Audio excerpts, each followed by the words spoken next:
So with that, we said future state map. How do we develop the future state map? Now let us see what is the purpose of the future state map. In Dr. Batra, they are all specialists in whenever you have a hair fall, they will say that, we have a treatment for you where before your hair is totally like bald type, and after you have at least a little grown hair or a nice blush of hairs. Okay. So what is the purpose of the future map? Let's see. To describe how your lean vision can become a reality in your future. You have a lean vision, and how do you fulfill that lean vision? Today, I was talking to Burden Industries in the evening. He had a vision that how do we reduce the inventory, and if you want to produce 20 pieces per day or 20 loaders per day, how do we achieve that? We might be producing 10 today or 12 today or 15 today or whatever it is, but how do we achieve the 20 at the same time? Show me the map. Show me the future picture on what are the various things that I will do, and how will my plant look like when I actually, can you give me a blueprint as how my plant would be looking like when I am reaching that future state? So to describe how your lean vision can become a reality in your future, to describe a chain of production where individual processes are linked either by continuous flow or pulled by visual information. Now, single piece flow is okay, but not all production types can have single piece flow. Please, you should have a very good understanding of this. Single piece flow is suitable only for a particular type of production, not for all type of production. However, if the concept is clear in your mind that you have to maximize your profit, then you can identify where the constraint is. And if you operate constraint by constraint, first thing is to identify the constraint. And if you put all the lean tools, Six Sigma tools, Kaizen tools in the constraint place, some people will ask me, I had actually jointly conducted session with TOC specialist also. And initially I had in the open forums, we used to have a lot of discussions on the Kaizen thinking says everything, everywhere, every day. 3 E stand for every day you should do Kaizen, everywhere you should do Kaizen, and everyone you should do Kaizen. Now this theory of constraint people, this is not a detour, okay, by the way, but I wanted to communicate some important things when the clash comes to you in your mind. And people come and ask me, TOC people ask, when you say you have to work on constraint process, Kaizen is gone because it says everywhere, every day, and not everything, it is everyone. But the answer that all of us here in the lean community should give is two things. When you want to build a culture of continuous improvement in the organization to constantly achieve your outputs, two things are most important: preparing the pitch before you play and creating a fitness before you fight. You have to enable fitness before you fight, because this is a game of continuous fight. If you don't create a fitness, when I mean by fitness, the fitness of agile thinking, the fitness of lean thinking, the fitness of continuous improvement, the fitness of rising to the occasion. When Muttaya Muralidharan is bowling, Dhoni came and he's rise to the occasion. He said, instead of you, I will go down. Rise to the occasion. So the Kaizen is useful in that. Kaizen always keeps the pitch ready to play better, creates a fitness to be able to fight. And that is why every day, everyone and everywhere, we need to keep on improving things. We need to keep on trigger that thinking. And that is why Kaizen is not with money. We are not spending money, but we'll have to keep people's thinking agile to identify waste, identify abnormalities, and keep on ensuring that the abnormalities don't rise. Otherwise, you will have a virus attack. Otherwise, you will have a, what is that? Algae. Otherwise, the water will start stinking if you keep idle. And when some other the business situation changes and they become the bottleneck, at that time you cannot start creating the fitness. It will be too late. At that time you cannot prepare the pitch. It will be too late when it's time to play. Okay. Next logical question is, people will ask, Murali, people do hundreds of Kaizens. I don't see the effect in the top line. Tell me, if they do 100 Kaizens, how much we will save? The question is, suppose if you have a cricket pitch ground, okay, and there are some thorns and stones are there. Suppose if you remove all this thorns and stones, how much more runs can you score? Can you tell exactly how many more runs can you score just because you removed a thorn, or just because you removed a weed, or just because you removed a stone? No, you cannot say. But is removing thorn, is removing the weed, is removing stones on a periodical basis required? Absolutely, yes, it is required. So please do not directly correlate, but definitely they are correlated. Second is, suppose if Kohli says, if the trainer tells, if we ask Kohli, you come for practice, today you should do extra 10 push-ups or 100 push-ups.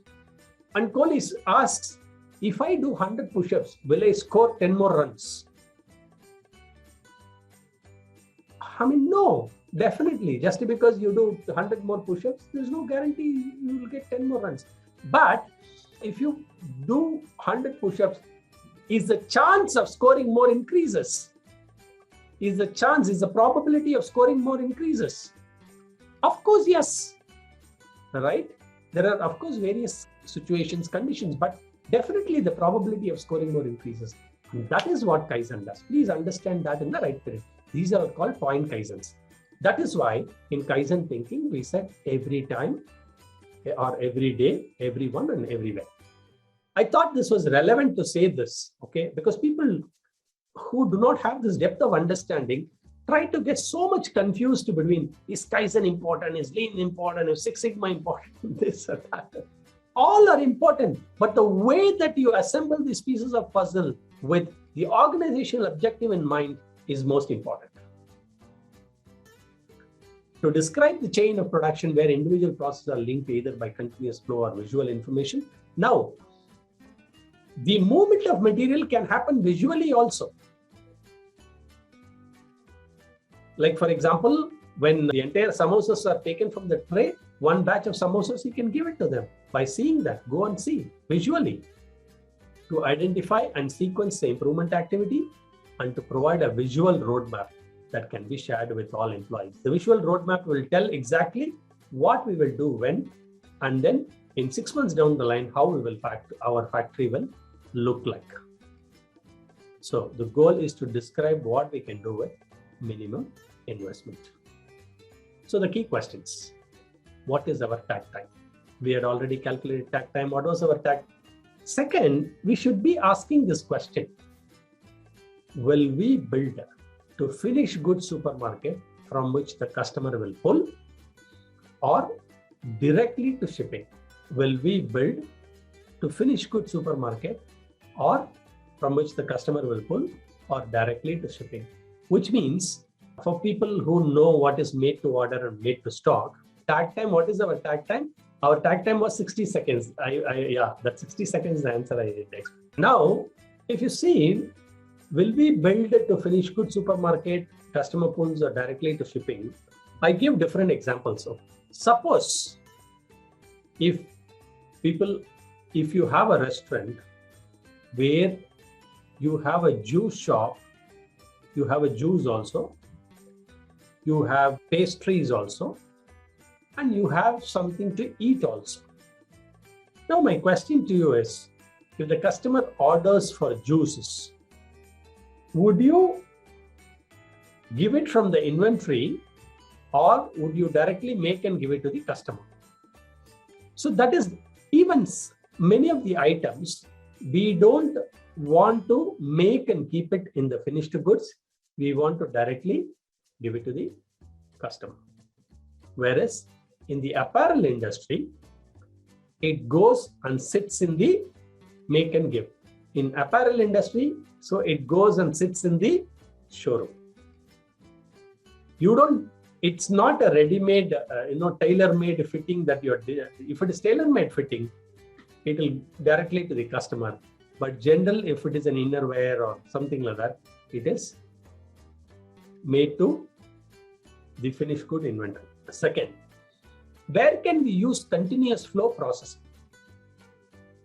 I will explain this in depth when we come to the future statement. Continuous flow processing is, for example,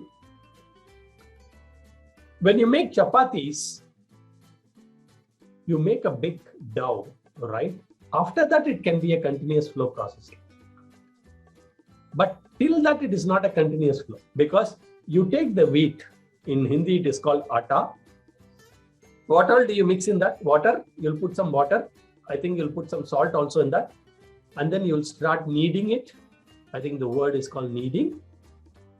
And then you keep pressing and then you keep it. After that, it stops. Then when customer asks for chapati, one roll will go as chapati, one ball will go as parota, one ball will go as fulka, one ball will go as what is that? What are the other forms? I don't know. The katak, naan, whatever. Right, fulka, and the other thing is forgetting. So, yeah, puri also it goes, fulka and tandoori. It can go as that. So after that, it is a continuous flow. When the customer orders from the dough, it goes. Similarly, when the customer orders a dosa, from batter, it goes through continuous flow. This is what I mean by where can we use the continuous flow. Even in your operations, if it is a batch production, from there it can go as continuous flow. In many steel industries, what they will do is, they will have the steel rolls, they will cut it in the sheet. Until the sheet, they will have inventory. After that, it will go as continuous flow. They'll make into strips and anodizing, and from there, it will go into continuous flow. So that is what it means by where can we use continuous flows. If that is clear, if the third statement is clear, where will we use supermarket pull systems? Where will we use supermarket pull systems? For example, if, as I told you before, in the bottleneck process, if there are 10 processes, A, B, C, D, E, F, G, H, I, J, K. If there are 10 processes, at E is a bottleneck. Generally, if you see the TOC thinking, the bottleneck should not become idle. So they keep sufficient inventory before the bottleneck. But then they will not keep inventory as they like. It is called as a supermarket. And the term used in TOC is called as a drum. Drum is nothing but the scheduling is done at the bottleneck and the inventory required before the bottleneck is kept. And if you compare equivalent to lean, you can call that as Hijunka also. And the buffer is nothing but, the rope is nothing but the buffer, and the buffer is the inventory. So it is called drum buffer rope, DBR as they call it. But the point here is this. Where do we have supermarket? Definitely there should be a supermarket before the constraint, if this is clear. But if our operations are not efficient, we can have supermarket in many places initially. Everywhere you can, for example, in birder industries.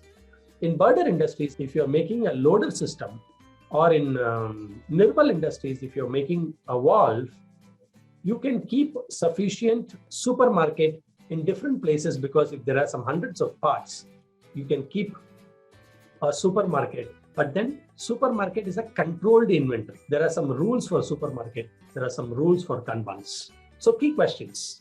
At what point, at what single point in the production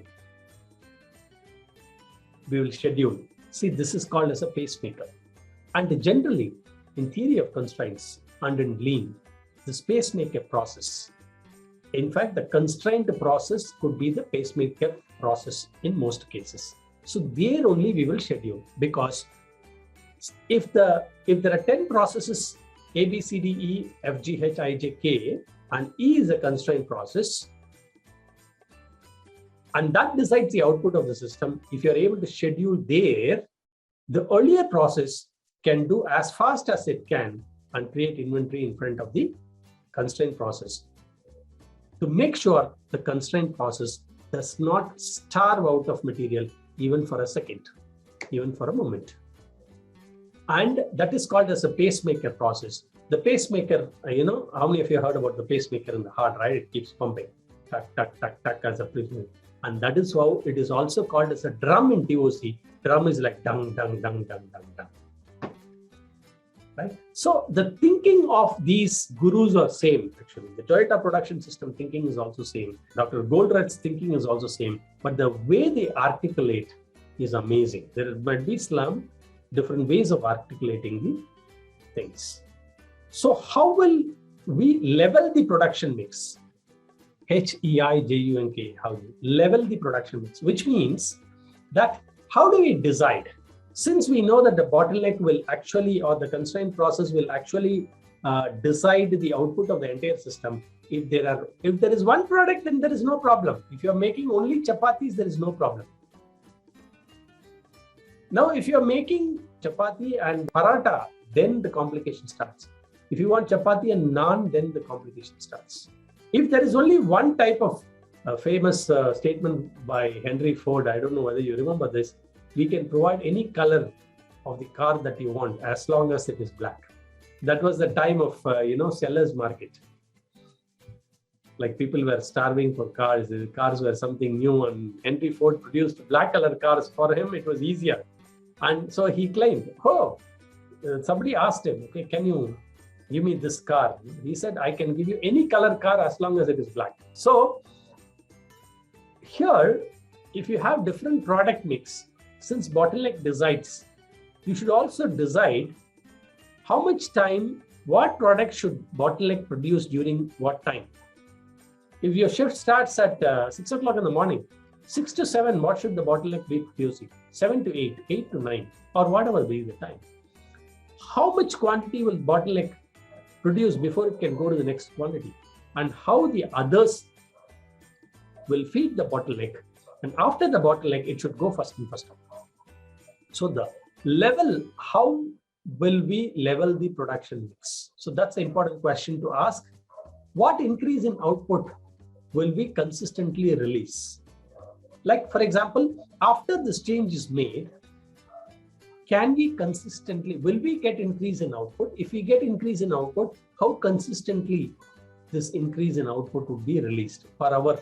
How from earlier we were making 10 per hour, now can we make 15 per hour? What process improvements will be necessary? Very important. Okay, what is the improvement? Should I change the layout? Tighten up my maintenance schedules? Should I add more manpower? Should I add capacity? Should I improve my performance ratio of my machine? Should I enhance my availability? Lot of questions. Should I work on quality first? Because quality is the biggest reason why we are doing this, why we are getting low output. First, let us work on quality. There Six Sigma comes handy. Unless you use the Six Sigma tools, you cannot find out the root causes of certain things and then overcome the quality problem. There Six Sigma helps you. If quality becomes the biggest, the reason for actually hindering the bottleneck.